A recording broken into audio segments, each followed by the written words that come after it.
the countdowns and everything. We'll be a couple of minutes early.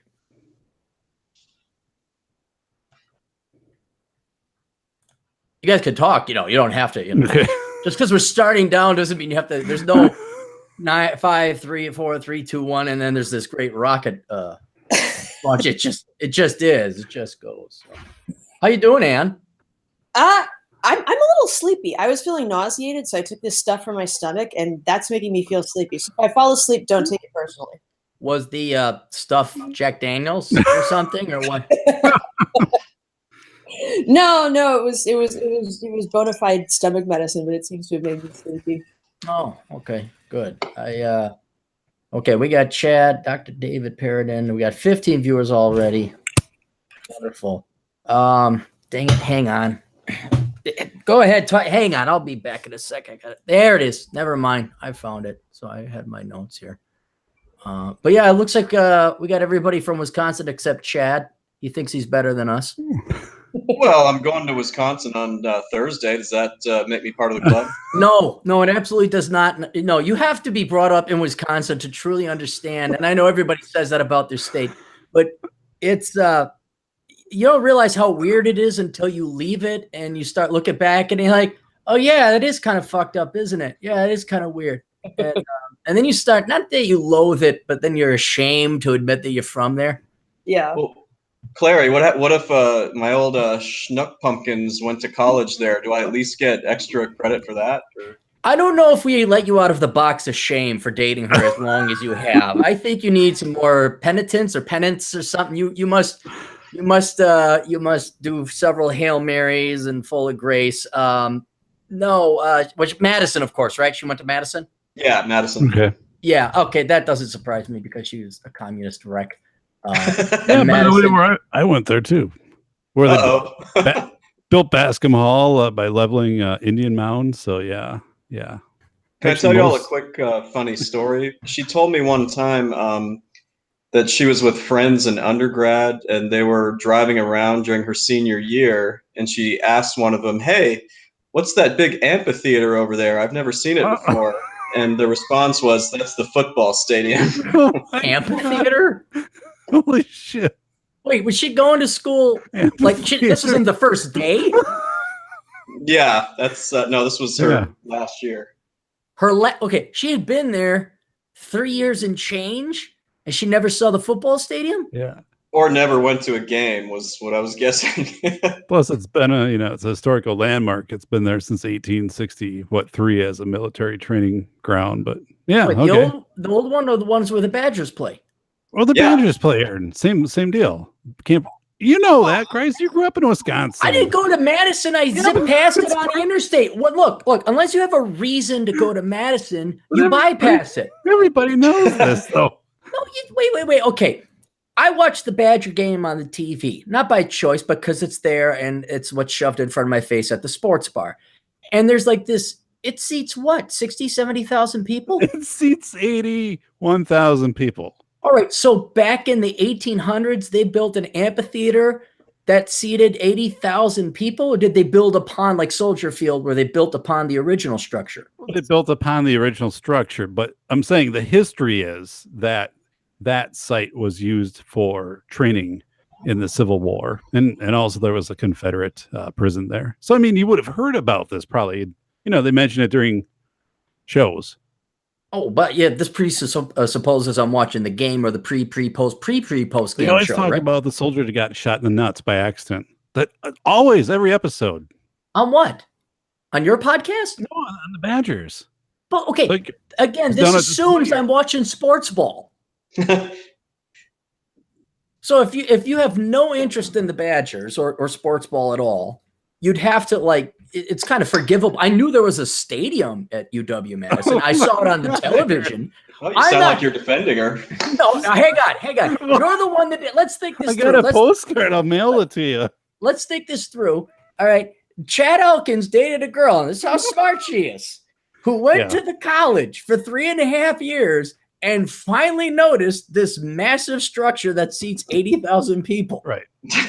Yeah, absolutely crazy. Yeah, considering, they've been dominant in football, here for 20 years. So. Yeah, no, they are pretty good. That much is true. I remember one time what ends up happening, I don't know if this happened to you, Chad, because you went to school. What? I know you went Notre Dame for your MBA, but where did you go undergrad? West Virginia or something? No, University of Virginia. They have a shitty football team. So. Okay, all right.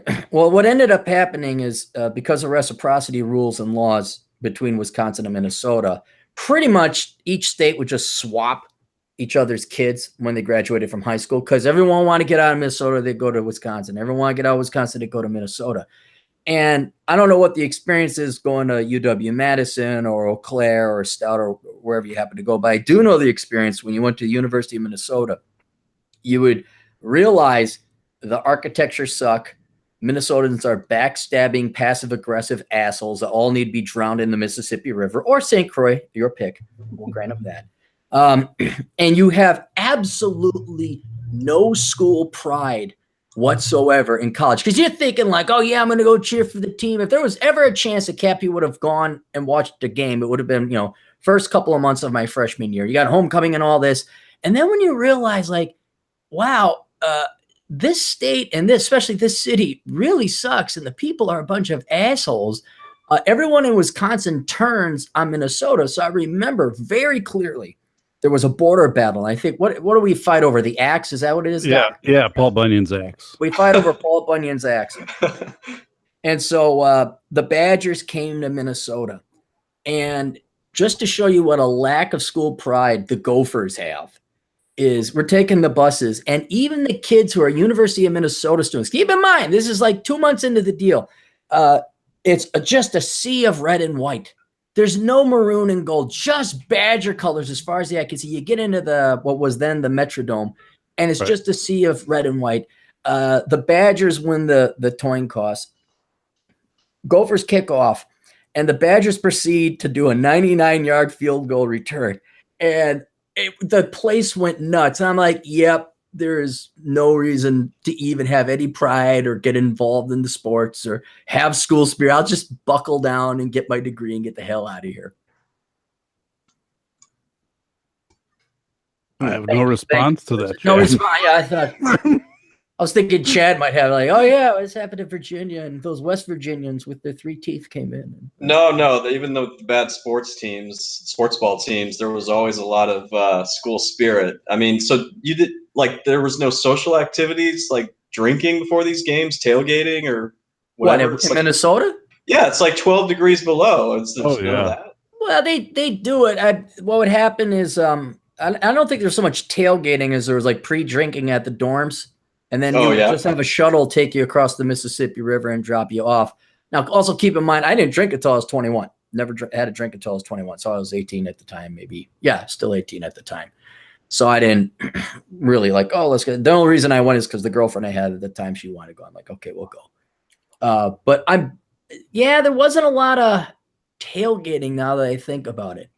But then again, I've attended maybe 5 sporting events here, 4 of which have been the St. Paul Saints, which is the minor league baseball team out here, which is way more fun. Those are fun. Yeah, I've been to one of those.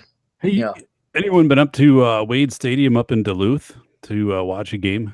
It was built like in the CCC era, so it's like a really cool old stadium that they didn't do much to update it, so it has a really cool feel to it.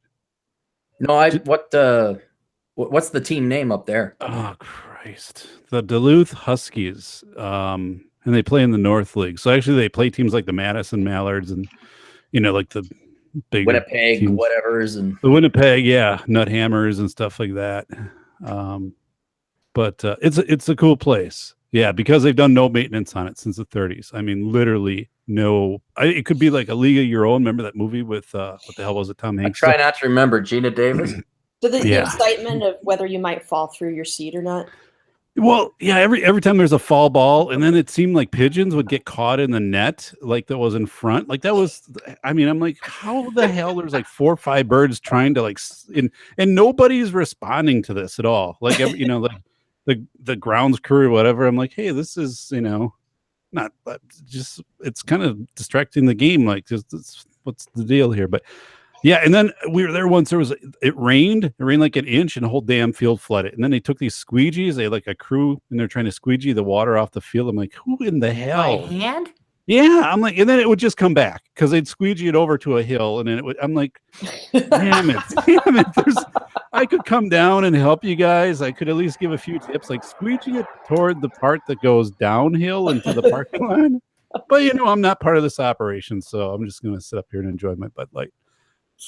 I have learned when you see somebody making painful mistakes, you have that natural urge to help them, but then you're like, I'm gonna let them learn on their own a little bit first. I'm gonna let them do that, and then maybe if they ask for my help, then but otherwise, no. I've learned to just watch and view it more as like, yeah, this is a show. The Lord has provided me with a show. As long as I don't get involved in it like a movie, I won't get too stressed out.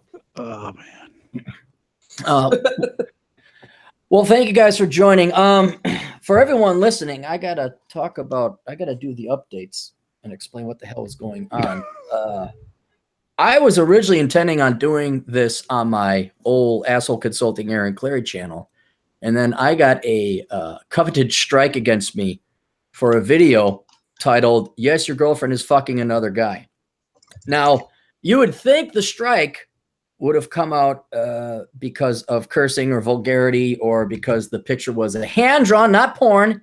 It was not porn. It was a hand-drawn, almost comical-looking comic book of two people fornicating. You thought that would have gotten the strike. The strike was instead considered because it was spam, which confused me.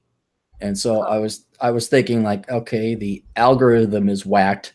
It is not a social. Everyone's like, oh, there's social justice warrior. It's like, no, wasn't that? I think it's good old Google's algorithm, which makes it even worse because if the algorithm farts, what else is gonna be get a strike against it? And I had done enough pre-planning and pre-marketing and all that to get the second official episode of the Older Brother podcast scheduled for this day, Tuesday at 6 p.m. Central Standard Time.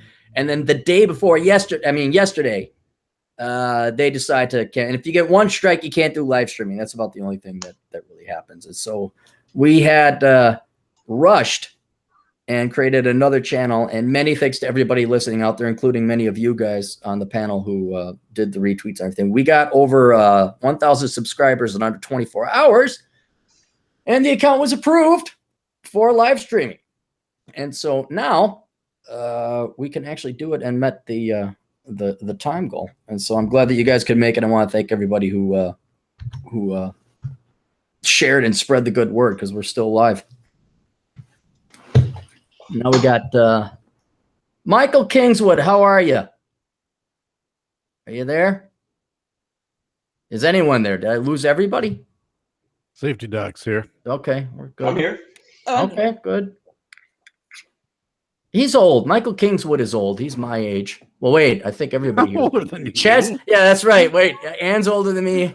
You're older. Everybody's real old. I think Mike might just be average age. Chad's the young one. He just grew pubes yesterday, so he. Yeah, that's why you get to make fun of me for my mistakes. Love it. Well, they're make funnable. If we got TJ Martinell in here, then we could pick on him. He'd be the baby of the group. But Mike, you there? Take a look. Make sure your mic isn't muted on the screen. It's got to be not only muted manually or analog, but it's also got to be not muted on the screen.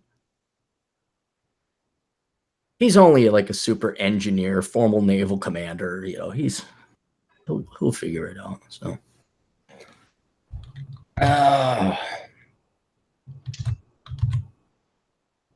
hang on. Got somebody else on the Twitters. Mike? Oh, never mind. Chad, are things going well over in Chicagoland? Things are going well. I've had a busy week work-wise, but yeah, how are things with you, Ann? Pretty good. I was just gonna say the weather is a huge disappointment again, but that's kind of I'm tired of bitching about that. How's the weather bad in Chicago? Ain't it nice down there? It's been about 40 to 60 degrees the past 3 weeks. We're just waiting for it to actually get to be spring. Did you say that you had your air conditioning on earlier, Aaron? Yeah. No, it got humid up here. Because we haven't had to do that here. Well, too bad. Yeah. No, it's like it's almost 80, sunny, humid. So I went for a walk, enjoyed a cigar, my pre-podcast cigar. Not that good of a cigar. I was fighting it the entire time. I don't know. None of you guys. I know Michael smokes cigars. Any of you guys smoke cigars? I did at that wedding. It was good. Yeah, but they throw you over into the. It's bad enough you get a hangover with booze, but you add a cigar on top of it. Oh, it was totally worth it. Oh, okay. How were you the next morning? I was great. I took a certain someone that you know's suggestion and downed about 2 bottles of water, and then I was good as gold. Good. Well, this cigar was. I ended up. You go for a walk. Part of enjoying the cigar. That's a drug. Oh my God, Chad! I'm gonna kill over there and kill you. Mute the mics. Turn off the phones. It is. I had a cigar. Part of it, if not all of it, is to enjoy the cigar, relax, and take it easy. And this is just this crappy cigar. I will even forgive taste for having a bad cigar. Bad tobacco or just too harsh for me or whatever. Why I will not tolerate it was when I got to work at the thing and suck on it like a porn star to keep the damn thing lit. It was one of those things. I'm going to throw the other one out that I got, and not enjoyable at all. Not enjoyable. So then I came here. I was in a bad mood before I started the podcast because I had a bad cigar, but it's all right now because technology has gone without a hitch, except for Michael Kingswood, who's still trying to get on. No, he's not there. All right. Darn it. He'll get on. He'll figure it out. He's a smart guy. Shall we play older brother and dispense advice and mock and ridicule the people younger than us? That sounds fun. Yeah, absolutely. Right. I was looking at the news and it is so bad. I actually have probably more articles to go over than we do have time. But I want to read this once it pulls up. From azcentral.com. Meet an Arizona Summit Law School graduate who failed the bar exam 6 times and keeps trying.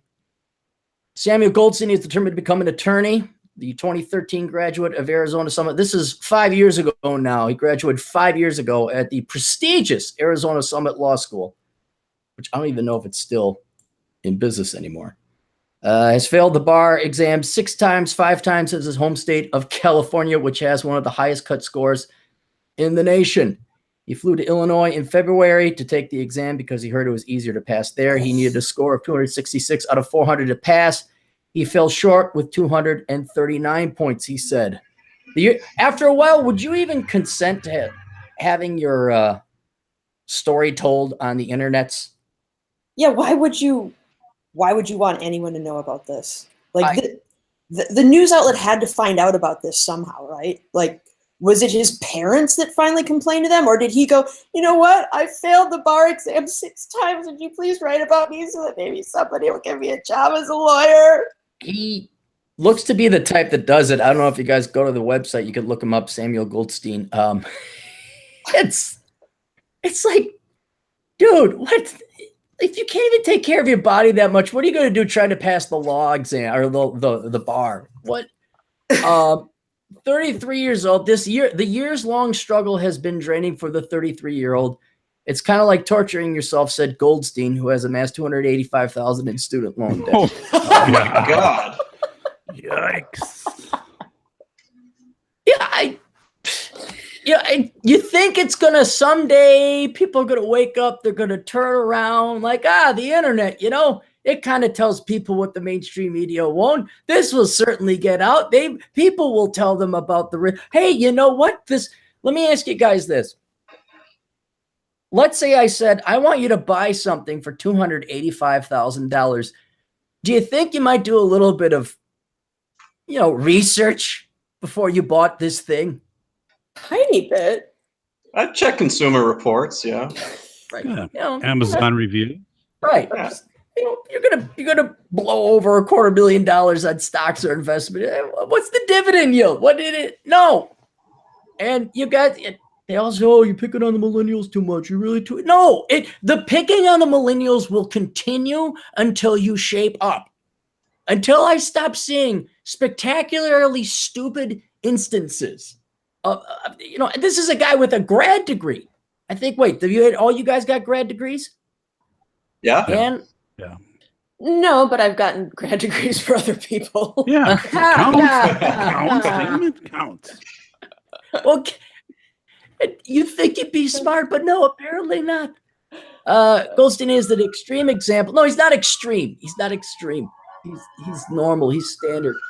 Goldstein is an extreme example of the predicament facing some Arizona Summit graduates who struggle to pass the bar exam. The exam is offered twice a year in February and July and is necessary to become a practicing attorney in most states. Only 31% of Arizona Summit graduates passed the Arizona bar exam on the first try, according to most recent results, and only 14% of repeat testers passed, or 11 out of 81 graduates taking the test in February. Hang on, let's take a look at this ranking. Wow. The other thing that blows my mind is that he's so focused on passing this test, it hasn't occurred to him that if he can barely pass the test on his 7th or 8th try, maybe he's going to be a shitty lawyer. Yeah, but I don't even think, look, this guy, a lot of these law students, they go into law because they got nothing else to do. Yeah. They really, I mean, they got pretty poor employment prospects to begin with. Yeah. Go Cappy, ahead, Doc. yeah, like I work a lot with lawyers, and there's a lot of them. They're just not on their game.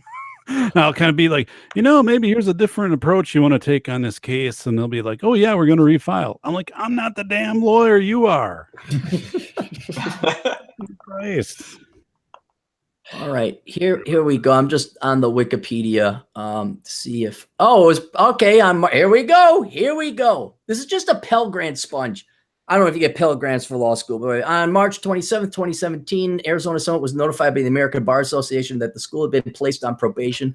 The school was found to be out of compliance with ABA standards and rules of procedure for approval of law schools, as well as various sections of Standard 501. Well, thank God the American Bar Association is on the case, because it's only March 27th of 2017. They got to it finally last year because this law bubble had not been started beforehand.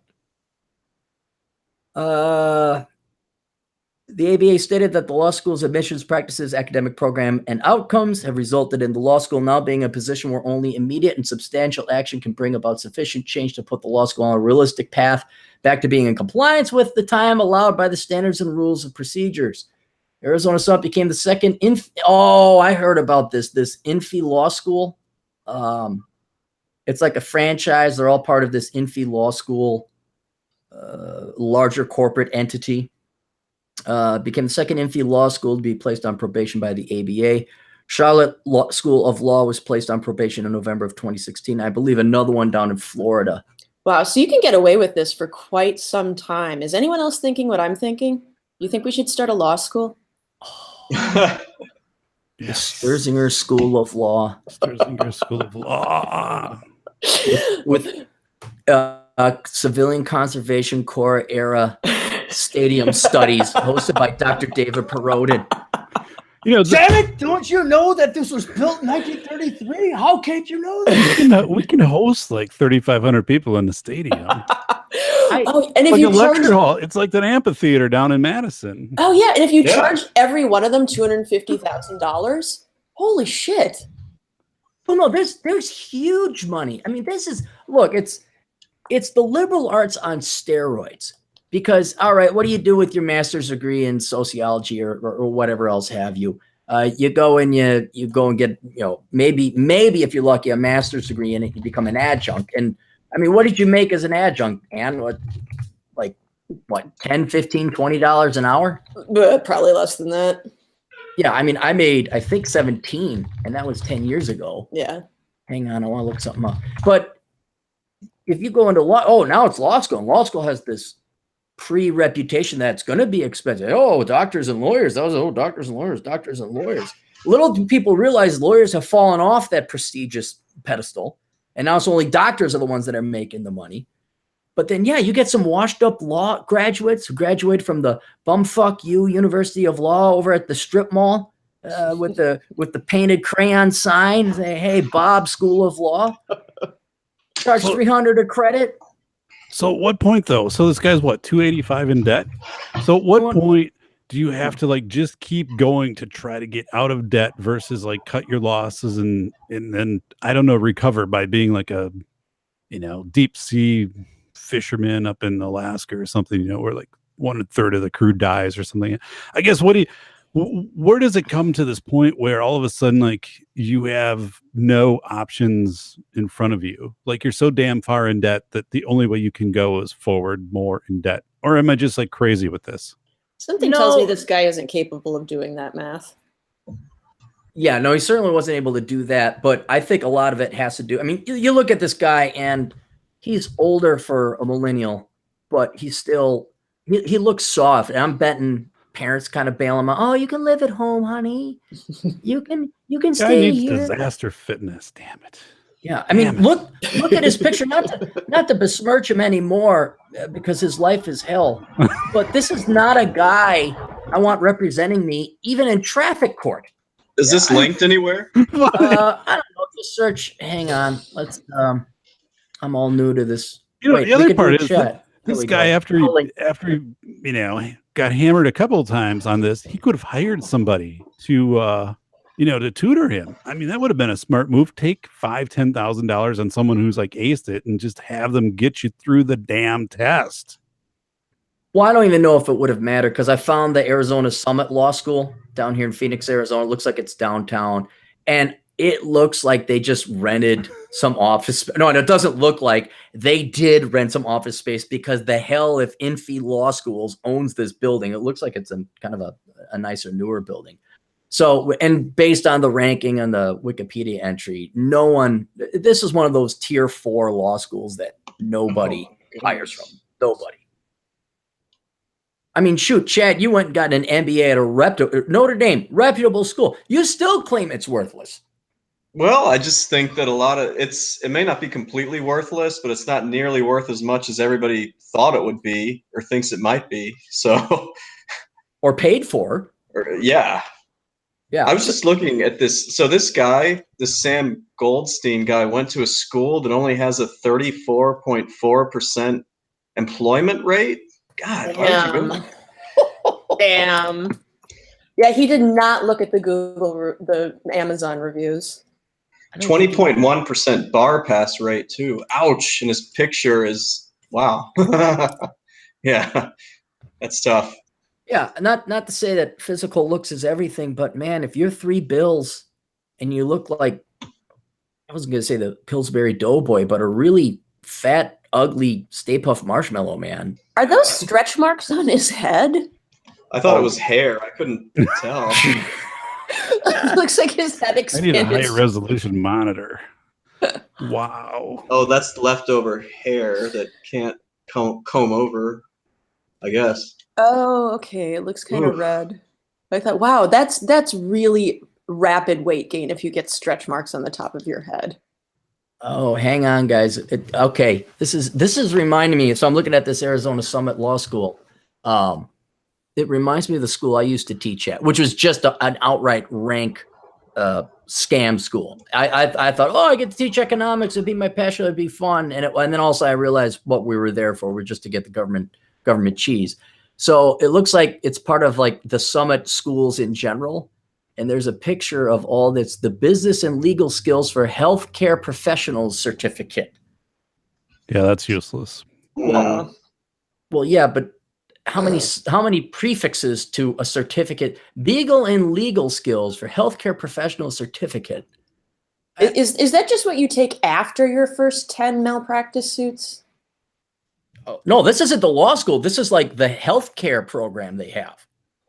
Guarantee you, if we all lived down in Phoenix, let's say we were all like, John Steele. We were lazy. We were drinking Jack Daniels. We had no life going on, and we woke up at noon. Not too unlike me, but let's just say we're John instead. And we watched our cartoons in the morning, and now it's starting to get into like the crappy, the View and Good Morning America and what was it? Not Reese and Williams. Who was the Philbin? David Philbin? Michael Philbin? Regis Philbin. Yeah, Regis and Kathy Lee, those guys. And then you start to feel really bad about yourself because you haven't done anything and you're starting to get grown into the couch. Then comes on the commercial for, hey, does your life suck?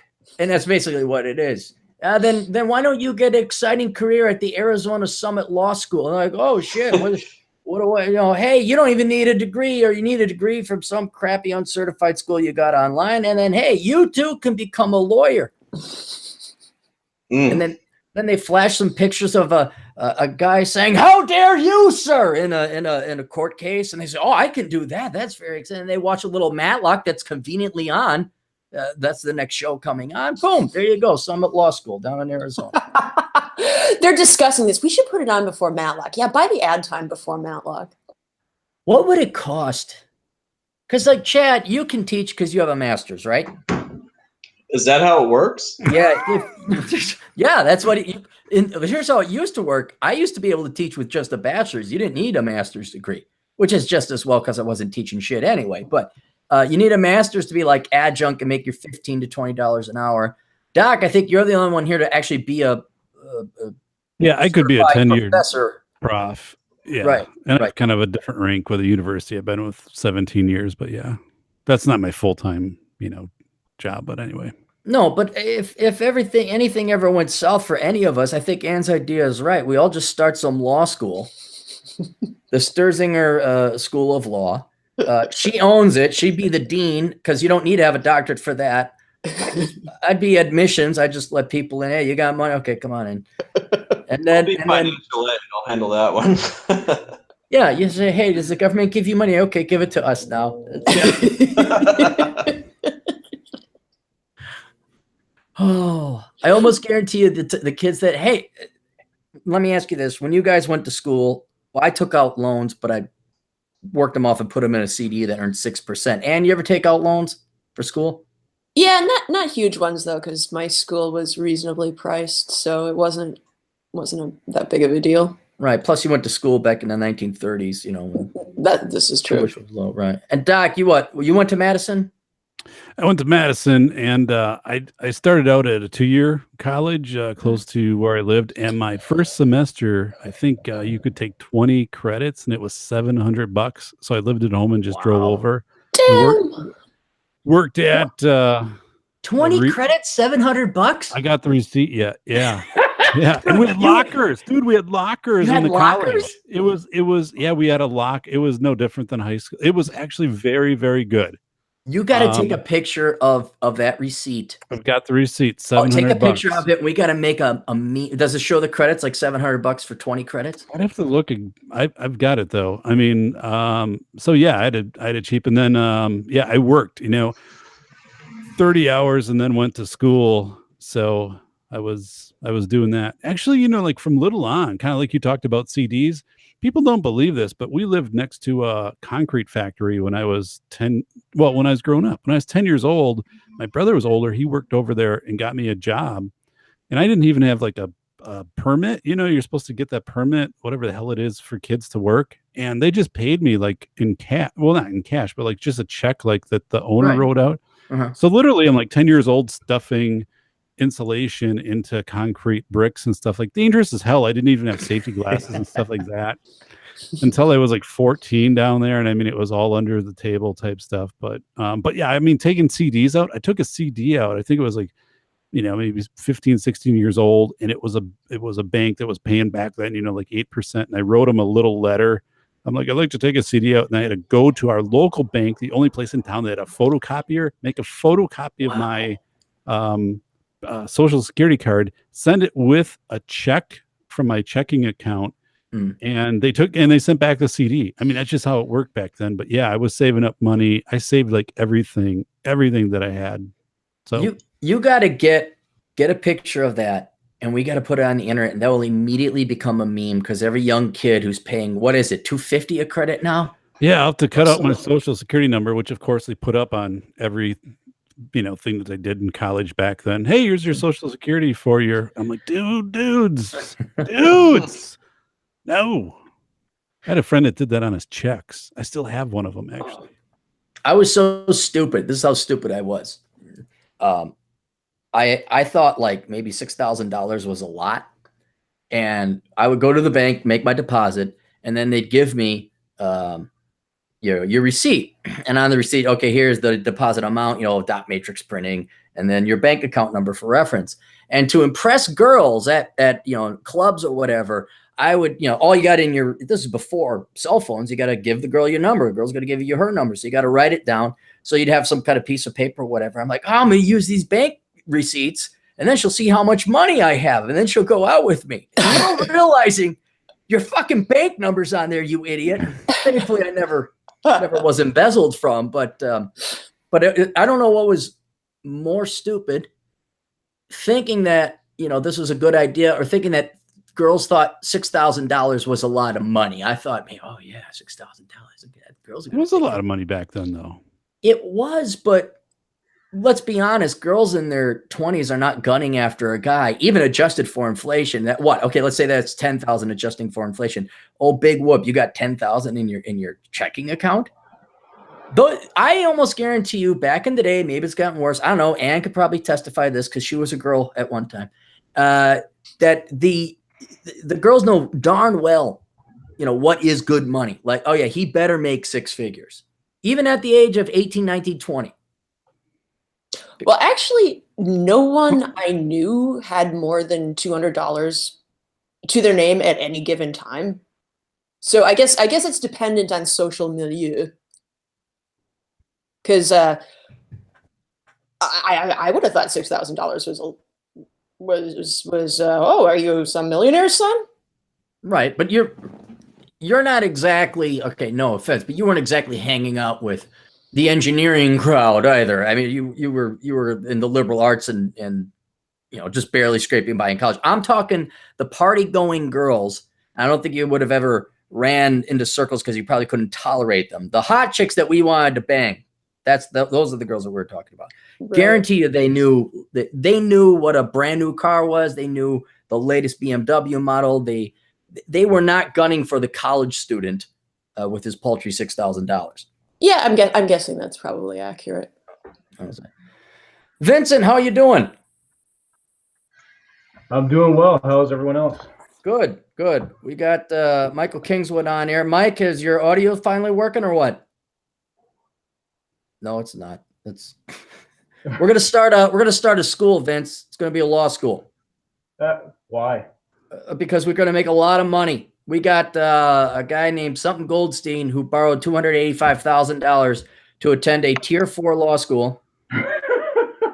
He's now tried to pass the bar exam 6 times. Oh, geez. Keeps trying. I think that can. Well, you know what? It's got to be.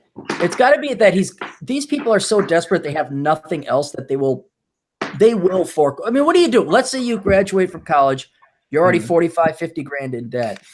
And all of a sudden this option B comes along. No one's hiring you. I guess it's the only way to go. And they will sign away $250,000 in debt. Excuse me. Yeah. Bless it.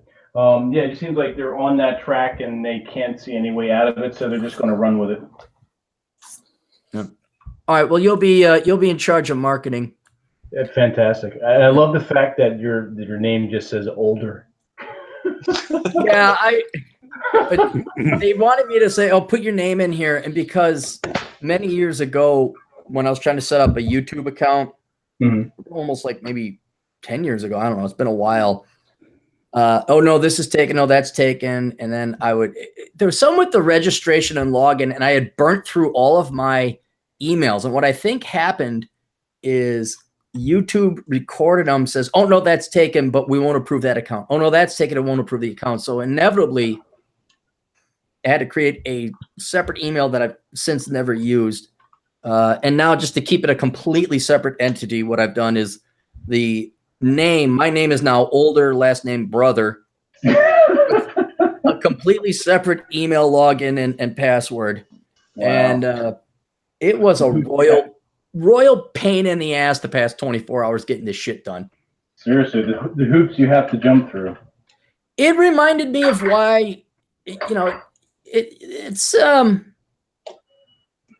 pain in the ass. It's like setting up a new bank account.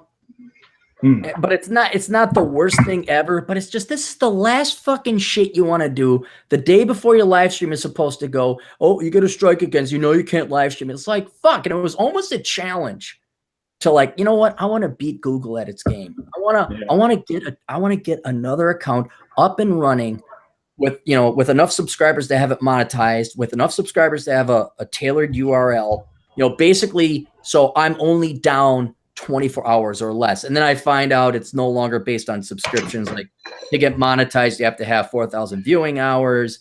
You have to have an account for 30 days to have a tailored URL, but I still got the 1,000 subscribers and we still got this rolling and going. But it's just, I was pissed. But the good news is that it was a crisis. It's like this emergency crisis. And we made as much lemonade out of lemons as I could out of it. Like, it's been, the crisis had been averted and we still got this podcast out. But going through, that's taken, this is taken, that's taken. Oh, okay, this one's okay. We're going to send you an email. We want your phone number. I'm like, I don't want to give you my phone number. And I texted him. I'm like, hey, can I give Google your phone number? He's like, yeah. I'm like, cool, sucker. And I said, what's the text say? It says 53217. I'm like, that's the verification code. All right, now verify this. Would you like that? Do you want this? And then you would think with social media, who's got the audio on? Turn off the audio. Check one, check one. There we go. Anyway, you'd think Facebook is a little bit tailorable. Twitter's a little bit tailorable in terms of like, oh, I want this as my image.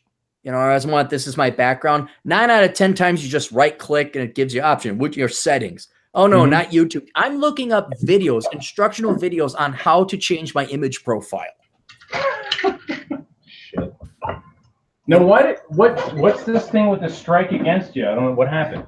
It was, yeah, I got a strike on the original channel, and there's no real fallout or ramification except that I can't live stream. That's it. And gotcha. which is more annoying, but I was really looking forward to putting it together. And this wasn't an SJW strike. It wasn't anything nefarious. I'm confidently sure that it was their algorithm or computer or software found a video of mine and said it was spam. And it obviously wasn't. And so I appealed it, but I'm not going to sit around and wait. Plus, this had to be done anyway. Anybody out there listening, anybody out there who's in social media or who have a YouTube channel, I knew I'd have to get a backup channel anyway. And so it's like, all right, fine, we might as well do this. I was intending to launch olderbrother.com and set up kind of another line of business. And it's like, all right, I guess we're just going to have to do this early then. Yeah. I like the name. It's pretty cool. Yeah. No, I bought the domain 2 years ago. Oh, okay. Surprisingly cheap, only $1,800. Yeah, which is cheap. That's cheap for something like olderbrother.com. Well, that's true. That's true. Yeah, Podcast Pastor I bought for $10. How's that working out? Is that going over? It's like Silver Dollar Bikini. These commoners and fools don't know how much genius it really is. Don't get me started about my Podcast Pastor ventures. Look, you guys, tell me if any one of you can disagree with me on the logic of this so far, right? Church or school or movies require an audience to sit there in a physical location, correct? Yeah. Right. This then requires an infrastructure like a building or a church or a movie theater, which costs money to build and maintain and heat and repair, correct? Yep. All right. And you can only reach as many people that fit in that wonderful Coliseum where it floods that Dr. David Perodin was telling us about over in Duluth, correct? Yes. Right. Okay. So now the internet comes along and now obsoletes it all. You don't need to go to a physical church to hear the word of the Lord. You don't need to go to school to listen about why you suck because you have white skin and a penis. It can all be done on there. And I'm like, okay, right. So I'm thinking whether it's school or a movie theater or seminars or whatever, a church is exactly that. And if the goal is to get out the word of our Lord, then the internet is the best way to do that. Because if you're a good pastor your message will go out very far, and it's unlimited. Anyone in the world, as long as they have the internet, they can get it. But doesn't God require you to be technically with some people in the same room? There's a thing like fellowship and community. Having my dad as a pastor and growing up in the church, yeah, there is fellowship. But fuck that. Frankly, Whoa! the reason I say fuck it is because look, do you know what percentage of Christians actually follow the rules? And I'm not talking like the 10 Commandments or thou shalt not murder, but like, hey, don't have sex before marriage. Who's got the thing on in the background? I'll hunt you down. What? That's Somebody's me. got I'm the cooking audio. my dinner. I'm cooking my dinner. Well, turn. Don't you have microphones? I'll mute. Go ahead. All I'll right, mute. All right. The larger point is there's 95% of the Christians are choosers. They're cafeterias. I'm going to do this, but I'm not going to do that. I know JC said this, but I'm going to ignore that, but I'm going to choose that because I like that. He drinks the wine. Oh, but he hung out with the beggars. Oh, no. And so I'm thinking, well, they may want to have fellowship. They may say, yeah, we should come here. And that's cool. That physical churches will fill that role. But if you just want to tune into the sermon, and in an ironic sense, you'd be a better Christian because you actually want to hear the sermon, and you're not so much about fellowship. You're like a hermit Christian. I thought like, oh yeah, this would be good. Or what initially came to my mind is, let's say you're stationed in Iraq or you're stuck at the nursing home and you physically can't go to a church. Hey, podcast pastor, why not? How about this? And so that the reasoning is sound. The business model is sound. All I want is half. I'm not greedy. I'm just like the Joker from Batman or Negan. I just want half. Right. So they get that little tithing plate. All right. I cover all the technological stuff. And all I needed was one good pastor who could deliver a good sermon every Sunday. And that was it. So do people need to like have crackers and grape flavored Kool-Aid at home to participate, or is that just a technicality too? That would probably, I think you need a pastor or clergyman to officially administer that. I don't think you can just go grab some bread and wine. I think they have to bless it or something. Yeah. But see they don't even offer communion every weekend either. Sometimes they don't have communion, that's or the worst. See, now look, here's another thing. Everybody probably went to church or mosque or synagogue or whatever. What I hated the most, you go in, you sing the thing, oh God, who things and stuff and died and da, da, da, da. So, all right. And then there's more scripture and the pastor reads and people read and the pastor reads and the people read. You never get to the sermon and you think you're out. Oh no, we got to do more. Oh, Jesus, who did that stuff on the cross. Da, da, da, da, da. Then there's more read. Da, da, da. Then there's the blessing. And then you think you're free unless some rat bastard decided to have a kid and get baptized. You're stuck there for another half an hour because they got to baptize the kid. They got a thing and the stuff like, oh, there's baptisms. Oh, and then there would be, I think maybe it was once a month, they would do the prayers, saying prayer, which I understand, say prayers for Bob because he's in the hospital and all. But as a little 7-year-old kid, you want to get out and play before the sun goes down. But you skip all that with podcast pastor. It's just boom, sermon, done. Tithe, Aaron makes 50%, goes a separate way. The word of the Lord is spread much more faster and efficiently across the globe than through brick and mortar churches. I like it. Yeah, I think it's a great idea. Absolutely. I would go for it. Well, right, but I'd listen in. Well, right, and I've not to say that I'm a religious person. I'm not, but I've been flirting with religion once again, and I really like J.C. Sproul, not only because of his sermon. He's dead now. R.C. Sproul. But he has the podcast one right after another. Download. You can binge on him if you want, and you'll learn more about Christianity on one road trip listening to podcasts and MP3s on religion than you will waiting for a week to go by 52 times a year. Maybe you make 35 of them, and the sermon itself is maybe at most 15 minutes and usually not good. So it's just the economist in me, because I've talked to different pastors. I say, look, I got this idea. You got any interest? And pastors have a different mindset, neither good nor bad. It's just different. They're not looking at efficiency. They're not looking at profitability. They're certainly not capitalists. And then they got all these rules. You're like, oh, well, I don't know about that. That's kind of, we'd have to pay you, and that'd be called simonry. It's like you're renting some great real estate from me on the internet. Just because I bought podcastpastor.com doesn't mean that this is simonry. I'm secular. You buy a great piece of property over a physical piece of property so you get some traffic so people see your signs and they sign up. Oh, let's try this church. So don't tell me it's, like that. How is that not simonry when you bought it from the farmer who was retiring and happens to be on the burgeoning edge of a suburb? But it's a solid idea. It's just you can't get any pastors to overcome or maybe view it from that technological and economically efficient standpoint. Maybe you need to get one of the cool young pastors that want to be called like Pastor Bob. Oh, no, because those guys are douches. I went because I know I'm cursing and swearing. I'm very harsh on Christianity, but for good reason. But I've been going to different churches in the past couple of months, and I went to one of those new age.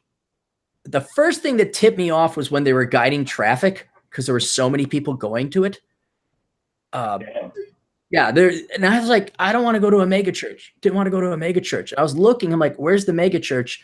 There's no place for this many people to go. And what you didn't see is down the hill is where the mega church was. So it's hidden away. And you're like, oh, crap.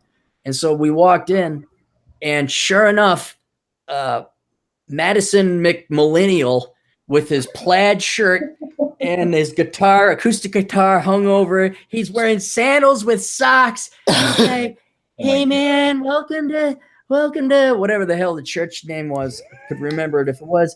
And he's got his thick rimmed glasses, and just, he should have had a cup of mocha with him. And I want to welcome you all here. We're going to sing and worship the Lord. And I'm like, this seems like a lot of folksy art singing and pain and agony before we get to a sermon. And if we get to the sermon, it's going to be Tanner McSchmoboy here talking about feelings and emotion and not fire and brimstone.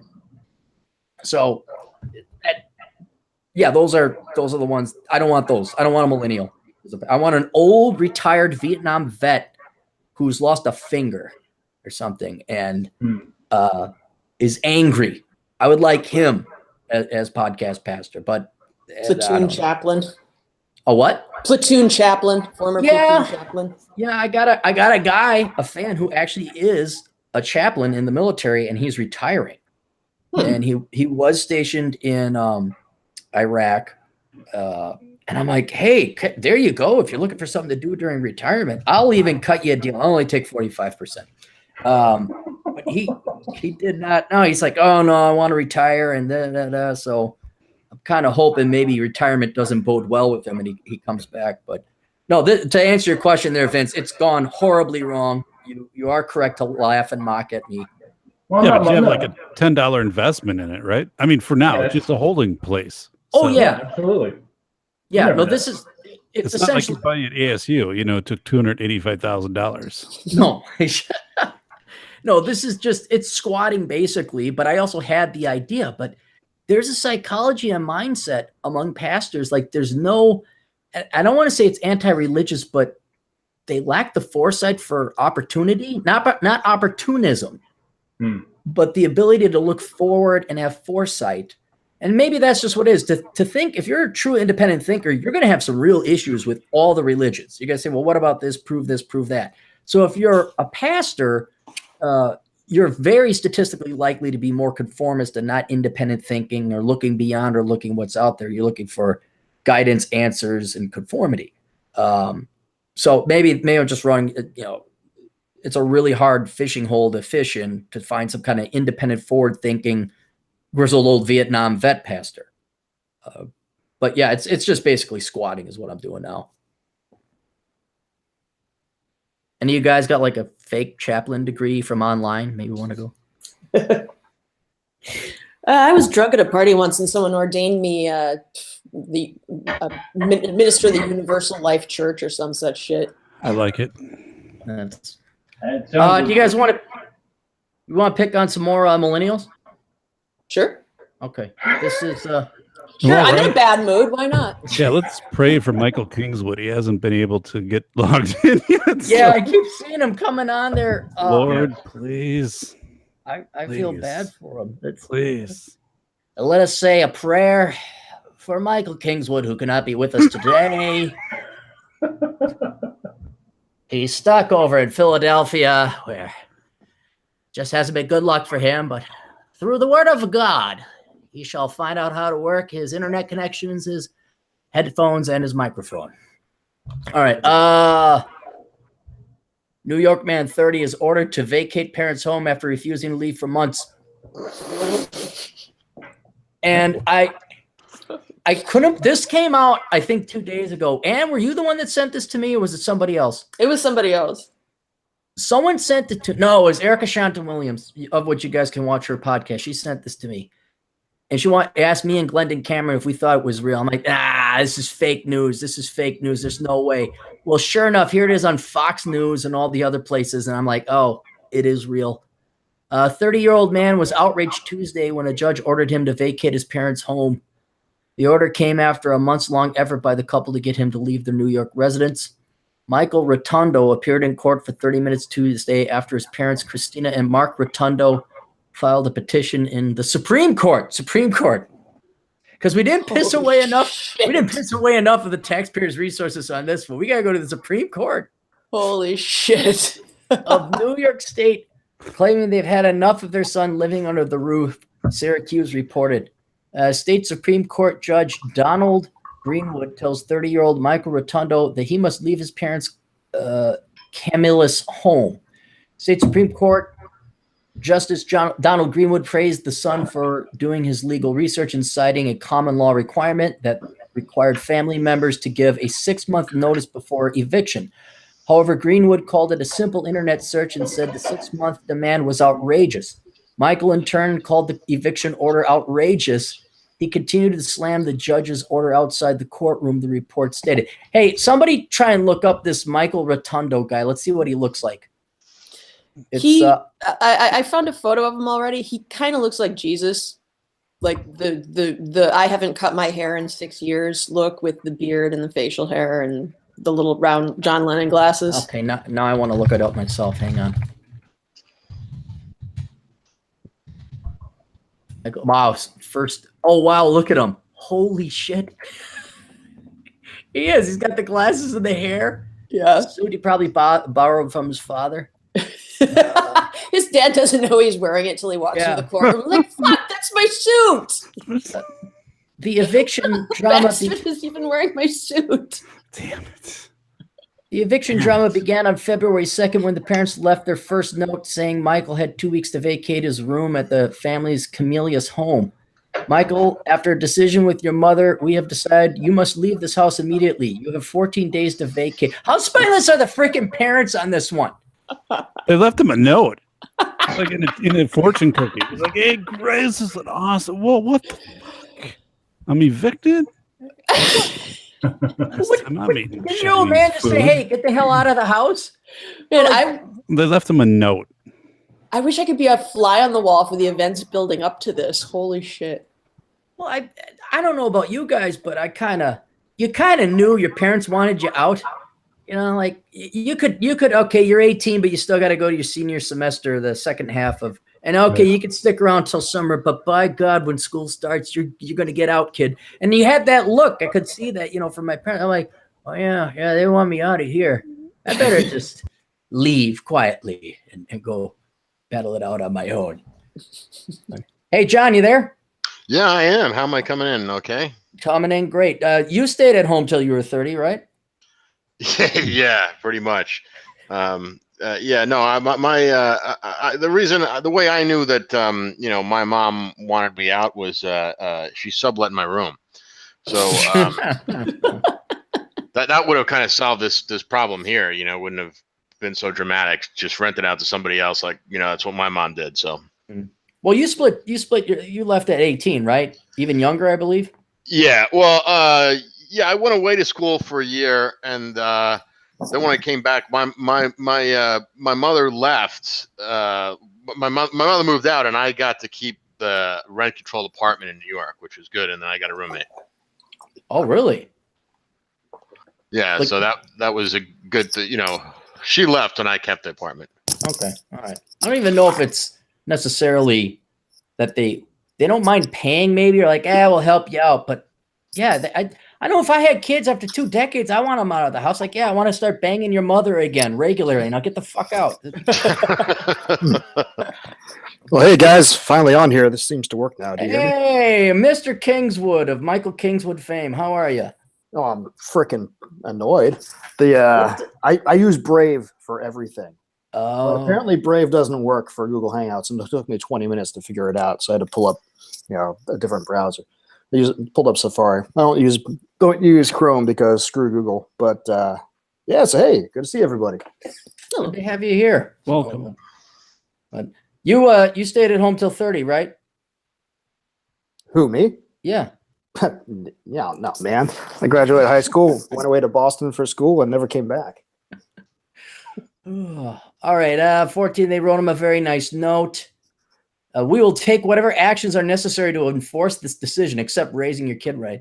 Michael appeared to take the threat lightly. The Rotundos tried again with another strongly worded note, which always worked in Team America World Police. That's how they beat Kim Jong-il with a strongly worded note, saying Michael Joseph they used his middle name. They used it. Your parents were serious when they used your middle name. Michael Joseph Rotundo, you are hereby evicted from the home effective immediately. Any action you take that can be construed as threatening or harassing us or obstructs our ability to use the house or property as we see fit will result in your immediate removal from the premises, the mother wrote. Michael had 30 days to vacate as recommended by the couple's lawyer. Man, they got a lawyer in on this. The mother warned legal enforcement procedure will be instituted immediately if he wasn't out of the house by March 15th. The full note released by Syracuse.com stated. The couple decided to add an incentive and penned a third note 5 days later saying they were graciously giving him 11. See, they bailed him out then again. They bailed him out. Your folks ever give you like an extra $1,000 when you were 30? An extra 1,000? Yeah, like, hey, here's $1,000 to do what we want you to do. Here's $1,000 to get the fuck away from us. It was more like, here's $1,000 for something, pay me back, and I did. Yeah. But that's a different thing altogether, right? Well, I mean, I would get kind of like, well, we wanna like slowly pass on our estate. So here's 1,000 or here's a couple, we don't want the taxes to get you and everything like that. So there is, yeah, you know about that, right? There is, you can gift your children a certain amount of money to avoid taxes or something like that a year, something like that, right? I wish we had a CPA on who might know something about that. Well, he's probably out on a date right now. Chad will do guys, that. Sorry, I've got some work popped up. What was the question? You're in demand all over the place, aren't you, Chad? Yeah, from everybody. What is the gifting? 14,000 a year It's now? 14,000 per individual, but if you're married, you can do a 28,000 one. It's from the husband and wife. Okay, all right. So that's hang on. Oops, there we go. Aaron, it's 28,000, right? 28,000 for a couple. You want to pass it on to your kids. This doesn't sound like a tax dodge, though. It just sounds like they were just desperate to get rid of the little bastard. So you said Yeah. they gave him 11 grand? Is that what they gave him as an incentive? 1,100. Okay. Yeah, I've known parents because I run into in my consulting, not always public because they don't want their family stuff yet. But there's been more than one instance where it's just the parents. They don't want a parent, and they kick the can down the road. They kick the can down the road. Dad didn't have no balls, and then all of a sudden you got a 25-year-old living in you're like, hey, you're gonna finally stand up and kick them out, and they just did. And then they try to bribe them, like, oh, we'll pay for community college. Oh, we'll pay for this program. We'll pay for that. You raised a lazy piece of shit who doesn't want to leave, and so it's more like a. Like, oh, we'll give you this, we'll bribe you that. It's not like, oh, here's a gift, because we're trying to save money on taxes and we're going to die. We'd rather have you have it without the tax. It's basically paying for poor parenting later on that they failed to do in the past. Right. I mean, don't most people want to get out of their parents' house? I did. I mean, I was out when I was 17. I was out the minute I could leave. Like, and just to get, not necessarily because you hate your parents, but because you want to get on with your life and do something. Mm. Like my parents now love me. It's great when you leave, you know, you kind of like knew that you're like, oh yeah, they want me out of the house. And then your mom, are you ever going to come and visit? It's like, yes, I won. Yeah. They want to see me again. It's like, no, I'm busy and I don't have money. Yeah, Give me I'm much more $100. I'm much more popular now that I'm gone. Yeah, me and Chad were saying the same thing after you left after dinner that one time. We're like, we like Ann better when she's gone. I wish she'd come back now. I'm having like fond memories. I do remember. You know, when I had my own place, my mother, she still lived in New York City when I did, and I remember loving Sundays because I used to go down to her place and she used to cook meals for me on Sunday, and she was like nicer to me ever when we lived apart than we ever were when we lived together. It was amazing. Yeah. Why am I picturing like this TV show New York mom? You know, like, John, when you coming home to visit your mother? And you come back, oh, here you go, John. And you're like, you got your bib on, even though you're a full-grown 28-year-old man. This is like serving you just tons of East Coast homemade food. And do you want some more applesauce, John? There's a little bit of truth to that. Just instead of that voice, just try to do it with an Irish brogue, and that would be my mother. You know, just making food and just keep feeding me, and you know. Wait, was she directly from Ireland? Yeah. So it's more kind of, oh, John, do you want some potatoes there? Pretty much. Something like a very that, yeah. burly woman, a very burly, masculine woman. How does a female Irish? I don't know. It's all too guttural. It's too ugly an accent to have with a lady, I think. Yeah, it's kind of hard to do. I can't really do a female version of an Irish brogue, but you know, it's a, oh, but Jesus, Mary, and Joseph, what the fuck you doing? You know. Wait, she was cursing at you? No, well, she did every once in a while, but that's a separate story. But I can't really do the. My point is, I can't really do an Irish brogue with a woman's voice. It's kind of hard to do. It takes too much work, but you can kind of imagine a little bit of it. Yeah, I can. I could do a good French accent. I could speak French fluently. Anne, are you fluent in French? Yeah. Yeah. It's just all you got to do is talk like you're drooling, and you got to stroke. Yeah, you just told us to all go fuck ourselves. Yeah, so. exactly. Whoa. Very fluent. Watched a lot of World War movies, World War II movies. All right, as the March 15th deadline approached, it seemed like Michael wasn't budging. The couple wrote another note on March 5th, claiming there had been no indication their son would. See, they just kicked the can. The note adds, oh, I'm sorry. I might have already read this. The note adds, be aware that we will take any appropriate actions necessary to make sure you leave the house as demanded. Yet the deadline passed and Michael was still living at his parents' home. I'll put a new Rottweiler in his bed. That would be. And the last note before the court filing, the Rotundos addressed an issue with Michael's car that was reportedly still sitting at the parents' driveway. The couple initially went to the town's court in April to evict their son, but was told they could only remove a family member from their home through ejectment proceeding. Oh, this is what I was wondering. I was wondering if somebody in New York knew what the legal. He wouldn't have gone to court if there wasn't some bleeping law saying, "Oh no, you can't kick out your son." Michael said in court on Tuesday his parents didn't support him when it came to food and laundry, only with a place to live. Well, that's because you're grown up, man. Hello. But to think you're entitled to laundry? Well, by that, does he mean they let him use the washer and dryer, or was it, "Mommy, do my clothes"? They've got the laundry soap locked up in a cabinet. Okay, but what about food? See, obviously he's expecting, like, you should support me with food? Laundry, I could see, like, okay, you're denied they, like, say they put the quarter thing. Yeah, we'll get our 401k retirement money off our son in quarters. And so they put that on the washer and dryer. And he's like, oh, they won't let me do the laundry. Okay, you're inconvenienced.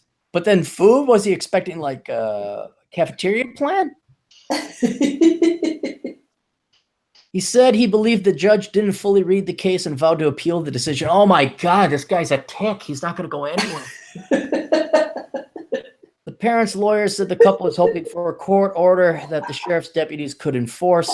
No specific move-out date was provided in court on Tuesday. However, the parents' lawyer said it would be a reasonable enough time for Michael to move out. They're finally going to legally evict him from his parents' house, and he's just going to show up in the court like with a sleeping bag.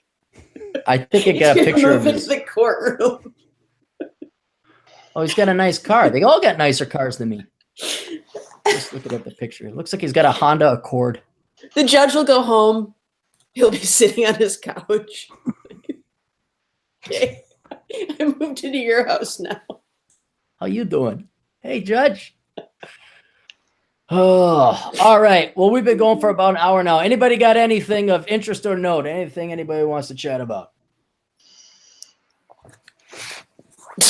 Calm down. Everyone calm the fuck down, all right? Well, I don't know, man. Have you watched Cobra Kai yet? No, I haven't gotten to that yet. I know you said to. It's freaking awesome.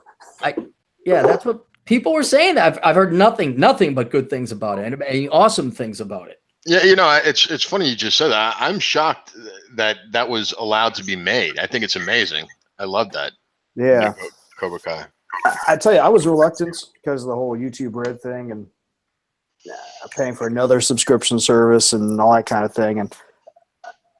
But it sucked me in after the first 2 episodes. And I was like, and some people said, yeah, just get it and then cancel your subscription after a month because you had a free month trial. But it seems to me that's kind of cheeseball and scammy. But also, I was actually thinking about it today. And you guys knew Boogie 2988? He's a gamer YouTube guy.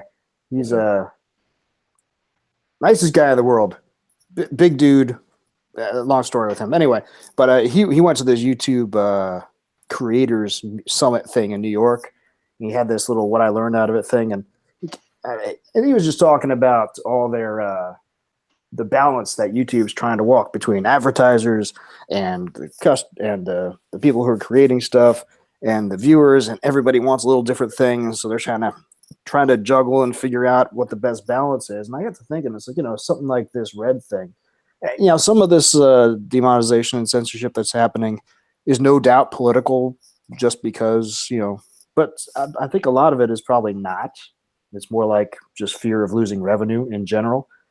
And something like this subscription thing can maybe buffer that. So maybe it's but maybe I'm going to keep it up for a while. Plus, a few more bucks so they can continue to make. If they continue to make good stuff like Cobra Kai, I don't see a problem. I'm down. I'm there. Well, I mean, I don't know if that would be great if they do, but I got a feeling that there's going to be another season, I think, to Cobra Kai, and I got a feeling that the pause is going to slowly creep into it. So that's the way these things are, because anything like this, I'm sure it's offending people left and right. Well, you also have but it's also making people say hell yeah left and right. So yeah, well, so is Roseanne, but apparently they watered that down too. Well, he had great lines in Cobra Kai, like when he looks at the one kid and he's like, Jesus Christ, just looking at you makes me feel like a virgin again. Well, my whole favorite arc in that whole thing was the guy going from lip to hawk. That was my personal favorite part. Now, Aaron, you're not going to know what the hell we're talking about here, but well, I got the general idea. He basically he starts up his dojo again and helps train up the nerds and the loser kids and turns them into, he calls them what, cobras, basically, once they start kicking ass. Yeah, but he's merciless and ragging on them. And there's this one part where he's going through and they're all flinching because they're all afraid of him. He's like, what are you guys flinching for? How many of you guys have taken a hit? Who's been punched in the face? And the only people to raise their hands are his first student and the girl student. He's like, son of a bitch, everybody line up. Hey, punch everybody in the face. And he goes back into his office to have his beer while the other students are punching each other in the face so they won't flinch anymore. All right, I'll get on it. It's just I ran into a bunch of other crap that I had to do, but I suppose I should let myself have some fun every once in a while. Yeah, no, that's I recommend that. Just I don't know if you ever saw the original movie, like the 1984 Karate Kid movie, but if you saw that, it's really funny to juxtapose the two of them. I actually rewatched it just because of Cobra Kai. I actually rewatched the original movie just to see how amazingly different it was, and it's like a parallel universe almost watching it. Well, it's 34 years into the future, right? I mean, That is a parallel universe. yeah, by that time. But wasn't Will Smith's kid in kind of a remake of the Karate Kid like 8 years ago or something? Yeah, but that should have been the Kung Fu Kid because it was in China. But Also, didn't Will Smith's kid decide that he was gender non-binary or something like that? Oh, It was weird. Yeah. So yeah, that movie sucked and didn't take off, and I think Will Smith's kid is. I think they were one of those parents that didn't like believe in sending their kid to school. They just would naturally learn. To, I don't know, whatever. I mean, something that billionaire parents do with their kids. God knows. Yeah, that always turns out great. Yeah, I mean, the future axe murderer right there. Yeah. Oh. You know what? I'd like to have $1 billion to find out. Well, no, that would require having a kid in a tow. It'd be maybe not. I've got a couple to spare if you want to borrow one. No. Do you got $1 billion? I'll do the $1 billion part and see how that affects my lifestyle, and then you let me know how it turns out with the kids. Nah, I think I'd rather keep the kids. Kids are cool though. They are. That. Yeah. I'll tell you. Speaking of punching in the face, so I've got my heavy bag in the garage, and I've got my gloves, and we've got some smaller gloves for my boys, and my oldest likes to go and wail on it. In fact, the two middle boys, they're starting to get the sparring together. But the other day, Vasily, my oldest, he comes up and he's like, "Daddy, let's have a family friend fight." He's like, "All right, so we're gonna spar." So he and I are going, and I'm just playing tag. But he comes forward right as I just throw a light jab, and I actually punched him in the nose, and he started crying. And I was like, "Oh man, sorry, I didn't mean to do that. We should put gloves on." He's like, "Yeah, we should." It's like, "Wait, you didn't do it with gloves?" No, we're just screwing around. And then he's like, "I'm like, man, I'm sorry, I didn't do that." And he's like, "Okay." It's like, "Hey, you know how I told you you should never trust a man who's never been punched in the face?" He's like, "Yeah." He's like, "Well, now you're trustworthy." He's like, "Cool." How old's your kid? Then we put gloves on and had more fun, and it was great. And you got a couple good hits on me. He's 9. Oh, gee whiz! Not even a buck. Well, yeah, but he's big. He's a big 9-year-old. But yeah, that was probably a bad call not to have gloves on to begin with. But I was just kind of wasn't thinking it was anything serious. I was just playing tag, and then he moved at the wrong time, and oops. Oh, that happens. I'm sure. Yeah. Your dads all probably accidentally dropped you or something, especially Chad. Is he still working? I'm here. Okay, cool. That's slinging arrows your direction. I'll take them. Cool. All right. Well, unless there's anything else, we'll call that a wrap because I have to go and get some dinner. Anything else? Sounds like somebody's flushing the toilet. I guess we're done. Cool. All right. Well, let's plug all of our stuff. Ann, where can people find you? On Amazon.com, I have an author page, but I'm mostly pushing my book Disaster Fitness on this channel because it's about how to get yourself to work out with no pain, even if your life is a disaster. Outstanding. You may also have like a website, AnnSturzinger.com, perhaps? Yeah. Okay. But, a convenient place that people could all go to and remember, maybe? Yeah, but it's a lot harder to spell than Amazon. Or just remember Disaster Fitness, I guess that. Yeah. I mean, if you can actually spell my name, feel free to go to my website, AnnSturzinger.com. It's spelled phonetically. Pretty much, but you'd be surprised. I've had people like over the phone taking my information argue with me about whether or not there's a Z in my name. Like, no, there can't be a Z in your name. Yeah, there's a Z in my name. Chad, do you do anything that might be of worth or value to people in society? No, just talk on this podcast, offer my thoughts, No, you can go to elkincpa.com if you want to get my info, but frankly, I don't have any room to take anybody else, so yeah. Okay, you are single, though? Yeah. Okay. So if any good-looking girls want to go your direction, or any good-looking boys want to go your direction, they can go ahead and hit you guys up. No. Okay, you're both gay. All right, fine. We're both thinking, is this going to open the floodgates for crazy? Yeah, it will. Yeah. Probably. Yeah, it will. Dr. Perotti, you are married, so you cannot be. You're spoken for. But why don't you tell us about you? And we got to do a podcast one of these days, just you and me, because you have a very unique background.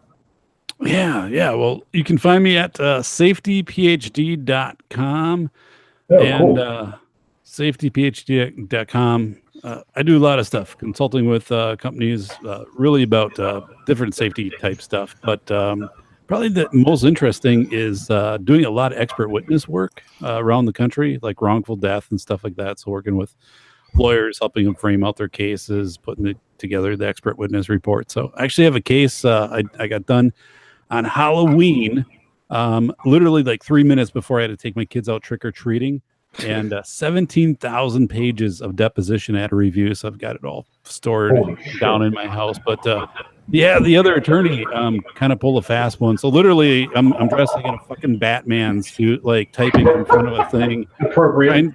Here's like 4 pages that were just discovered. So I'm like, whatever the hell. And then I just like sent it off. But the case did settle out of court. I've been really good at that. So, so anyways, Safety PH. And guess what? Ann is going to be a guest on the Safety Doc podcast number 69.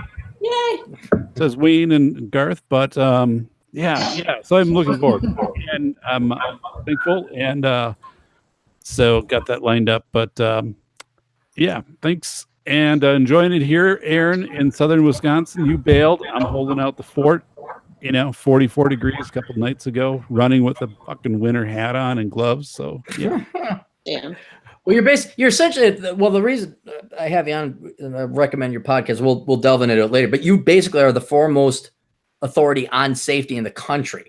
I got contacted after the Santa Fe shooting so I actually have like an agent that I kind of work with, and then I got contacted through him, and he said, what the fuck was it? New York Daily was trying to get a hold of me. So he's like, can we put New York Daily? So I do get called in on a lot of that stuff, and kind of working with, some things with law enforcement and national FBI, sheriff's departments, things like that. So it's kind of gotten that way. And as you said, like I gotta get out there and get some books out on some of the stuff, because I just know it. I just know the stuff inside and out.